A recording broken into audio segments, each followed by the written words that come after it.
मराठा कुणबी जातीचे प्रमाणपत्र पात्र व्यक्तींना देण्याबाबत शासनाने एक समिती नेमली आणि ही समिती आता संभाजीनगरमधल्या विभागीय आयुक्त कार्यालयात दाखल झाली। यावेळेस समितीला पुरावे म्हणून दाखवण्यासाठी चक्क भांडी आणण्यात आली होती आणि या भांड्यांवर कुणबी असल्याच्या नोंदी आहेत असा दावा करण्यात येतोय। तर मराठा आरक्षणासाठी गठीत केलेली समिती आज जालना जिल्हा दौऱ्यावर आहे आणि सकाळी 11 वाजता ही समिती जालना जिल्हाधिकारी कार्यालयाला बैठक घेणार आहे। तर मराठा समाजाला आरक्षण मिळावं यासाठी निवृत्त न्यायमूर्ती संदीप शिंदे यांच्या अध्यक्षतेखाली ही समिती गठीत करण्यात आली आहे।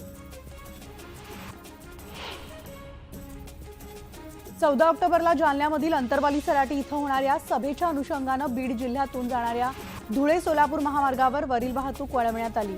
तर वाहन चालकांनी पर्यायी मार्गाचा वापर करावा असं आवाहन पोलीस अधीक्षकांनी केलं आणि सभेच्या पार्श्वभूमीवर प्रशासनाकडून अधिक काळजी घेतली जाते।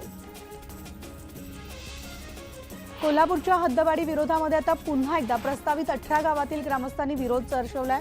सगळ्या 18 गावातील व्यवहार बंद करून आंदोलन केलं जाणार आहे आणि हा निर्णय उजळाईवाडी इथं झालेल्या एका बैठकीत घेण्यात आलाय। त्या विरोधाचा सनदशीर मार्गाने लढा देण्याचं नेत्यांनी बैठकीत सांगितलं।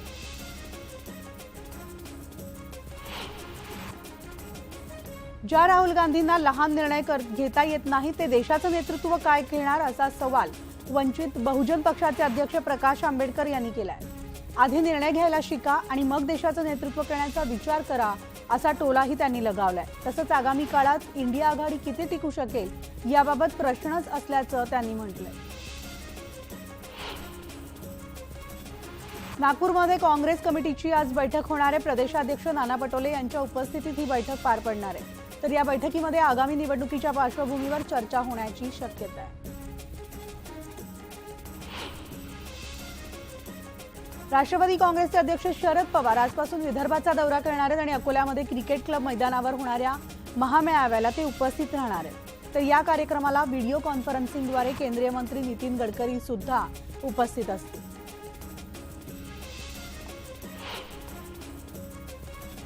नवरात्रोत्सवात राज्य मंत्रिमंडळाचा रखडलेला विकास होण्याची शक्यता आहे आणि यामध्ये रायगडचे पालकमंत्री भरत गोगावले होतील असा दावा आमदार महेंद्र दळवी यांनी केलाय। आमदार भरत गोगावले यांनी 2 दिवसांपूर्वी सुनील तटकरे यांची भेट घेतल्यानं सगळ्यांच्याच भुवया उंचावल्या होत्या आणि आता ते रायगडचे पालकमंत्री होतील असं भाकीत वर्तवलं जातंय। तर मंत्री सुधीर मुनगंटीवार लंडन दौऱ्यावरून परतल्यानंतर त्यांनी वाघनखांबाबत झालेल्या कराराची माहिती दिली। यावेळेस त्यांनी वाघनखांवर प्रश्न उपस्थित करणाऱ्या उभाटा गटाला टोलाही लगावलाय। ज्यांनी महाराजांच्या वंशावर प्रश्न उपस्थित केले त्यांनाच आता अशा प्रकारचे प्रश्न पडत असल्याची टीका त्यांनी केली आहे। शिवसेना कुणाची हे ठरवण्याच्या कार्यवाहीला आता वेग आलाय। शिवसेना आमदार अपात्रतेच्या सुनावणीच्या वेळापत्रकात बदल करण्यात आलाय। 13 ऑक्टोबरला होणारी सुनावणी आता आज घेतली जाणार आहे आणि दुपारी 2 वाजता ही सुनावणी होणार आहे। शिवसेना आणि ठाकरे गट या पक्षातील विधानसभा अध्यक्षांकडून सुनावणीचे पुढील वेळापत्रक ईमेलद्वारे पाठवण्यात आलं।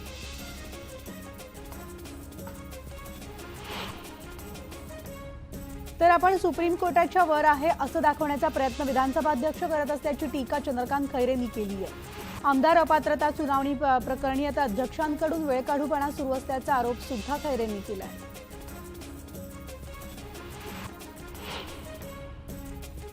तर शिवसेना आमदार अपात्र प्रकरणामध्ये मोठ्या घडामोडी घडतात। सत्ता संघर्षात कळीचा मुद्दा ठरलेल्या नबाम रेबिया केसचा पुनर्विचार सुप्रीम कोर्ट करणार आहे। तर आज 7 न्यायमूर्तींच्या न्यायपीठासमोर या प्रकरणाला सुरुवात होणार आहे आणि शिवसेना आमदार अपात्र प्रकरणात नबाम रेबिया केसचा दाखला सुप्रीम कोर्टाने दिला होता।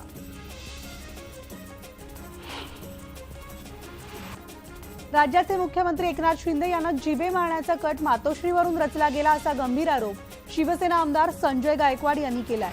तर यावर शंभूराज देसाईंनी सुद्धा भाष्य करत दुजोरा दिलाय आणि एकनाथ शिंदे 2020 मध्ये गडचिरोलीचे पालकमंत्री असताना धमकीचं पत्र आलं होतं।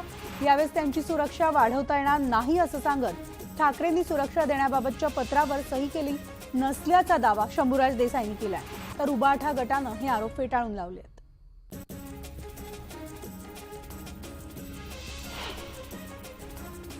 तर आता एक ब्रेकिंग बातमी येते। बातमी आहे राष्ट्रवादी काँग्रेसचे नेते नवाब मलिक यांचा सुप्रीम कोर्टात पुन्हा अर्ज दाखल झालेला आहे। सध्या नवाब मलिक यांना 2 महिन्यांचा जामीन असून पुन्हा जामीन वाढवून द्यावा अशी मलिक यांनी सुप्रीम कोर्टाकडे मागणी केलेली आहे। तर आज सुप्रीम कोर्टात याबाबत सुनावणी होण्याची शक्यता आहे।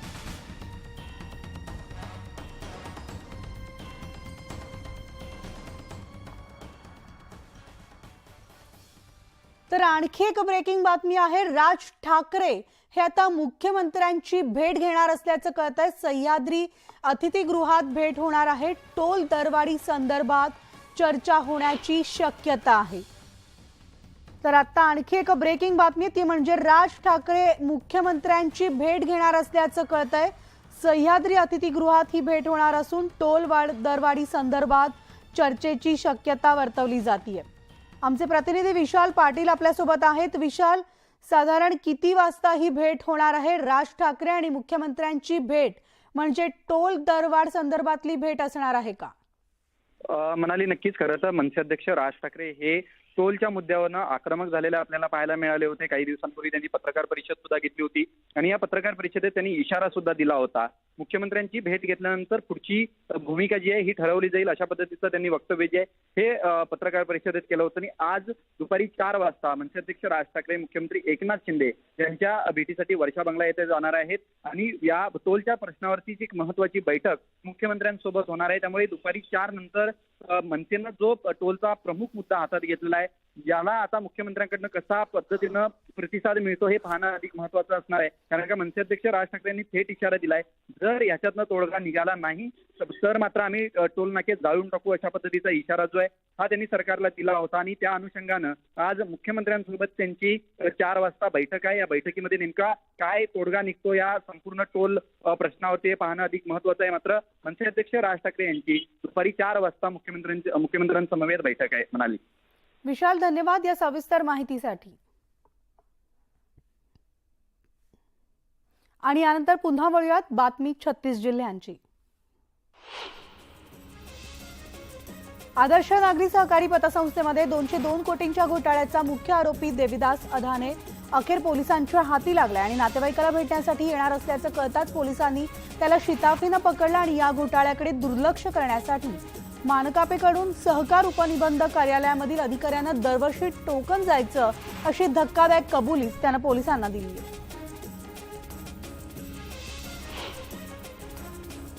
तर मुंबई पुणे एक्सप्रेसवेवर आज 1 तासांचा ब्लॉक घेतला जाणार असून बोरघाटात गॅन्ट्री बसवण्याच्या कामासाठी मुंबईकडे येणाऱ्या मार्गिकेवर दुपारी 12 ते 1 या काळात ब्लॉक घेतला जाणार आहे।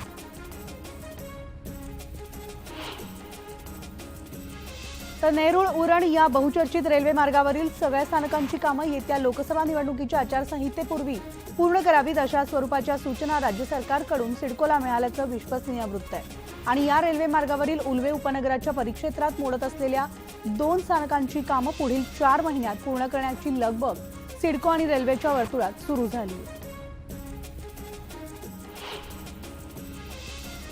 तर नवी मुंबईला जोडणाऱ्या वाशी खाडी पुलावरील जुन्या टोलनाक्यावर सकाळ संध्याकाळ गर्दीच्या वेळेत मोठी कोंडी होतीये आणि ही कोंडी टाळण्यासाठी रस्ते विकास महामंडळाकडून आखण्यात आलेल्या नवा टोल नाका येत्या महिन्याभरात कार्यान्वित करण्याच्या हालचालींना आता वेग आलाय। तर टोल नाक्याच्या पुढे वाशीच्या दिशेला 10 मार्गिकांचा नवा टोल नाका तयार करण्यात येणार आहे। रत्नागिरी जिल्ह्यामधील मंडणगड पंचायत समितीच्या वतीनं मेरी माटी मेरा देश या केंद्र सरकारच्या उपक्रमांतर्गत अमृत कलश यात्रा काढण्यात आली।